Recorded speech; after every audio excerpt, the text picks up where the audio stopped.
You go back, you watch the film, and for everyone, it really begins with the very end of the game. You know, what happened? How did it happen? So getting a chance to see it without it being emotional, what did you see, play for play, that just led to that last collapse at the end? It was just as emotional seeing it the day after as it was while I was there. Again, the coverage, we were in 2 minutes all the times. We didn't make a play to get them to the sideline out of bounds, and we didn't make a play in the end zone, which is something we see every day when we run 2 minutes every other day. So just a bad breakdown on our part, and we got to own that. When you get to that stage, is it simply assignment, or is there still kind of a scheme for how they set up on offense, how the assignments will be, you know, delivered once the snap happens? A little bit of both. It's a little bit of both. You know, they don't have any timeouts and they got to get out of bounds. You got to protect the sideline. All right. You get to that last possession. It was really the second half that was kind of kind of started snowballing from you. And they score a touchdown. You get a big kick return. That gets nullified by a penalty. Was that kind of the red flag starter for you at that point, where we've got to kind of gather momentum here? This place is starting to get loud, and they're starting on the other sideline to get some momentum. The red flag started after we went down in the second half and got the field goal. Then they got one play and got the long touchdown. I think that's when their momentum started, and that's when ours went down a little bit. But we got to be able to bounce back from that. I thought it took us a few series to bounce back from that one. That was the big play. On that play, that 75-yarder, how did that break down for you? How did that happen? Wasn't a good play. We had the guy doubled. It was a leverage thing. We gave up the leverage, and we couldn't catch him.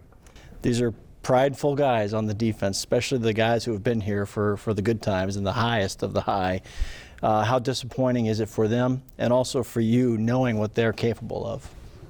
It's very disappointing. We got to own that. We have some prideful guys, and you know, their big key is to come back this week and learn from it and get better and get the bad taste out of our mouths. Vita Vea comes back. That Vea-Cansey combo, is that really working for you, you think? It's coming along. We just got to keep them both on the field at the same time. That's the biggest thing. One goes out, the other one comes back. One comes back, the other one goes out. We just got to get them on the field at the same time for a long period of time. What did you think of your offense yesterday? They gave you a drive to win the game ultimately. That says something, what they went through all game. They gave you a chance to win. They did a good job moving the football all game, run and pass. I thought Baker did a good job spreading the ball around, played winning football. Rashada had some key plays in there where he was running or getting checkdowns, opening up some spaces. And Cade Otton was probably our unsung hero. He had a big game himself, so they gave us a chance to win. They seemed to read, the defense seemed to read those passes to the side. I know there were a couple of plays. It wound up being either back to the line of scrimmage or a loss of one. Is that just a check down procedure from the quarterback, or are those things you guys need to work on that particular play? That's just a check down procedure from the quarterback. Just got to rally up. What do you think of Baker rallying this team in the end? He's talked about it for 3 weeks, recovering and knowing why you're here.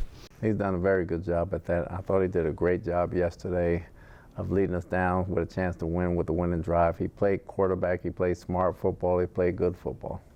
And you have to check in with Mike Evans, because he's crossing all these milestones and people in the all-time world. But 11,000 yards for a franchise is an amazing thing to witness as a head coach and a fan in this generation. What has he meant to you?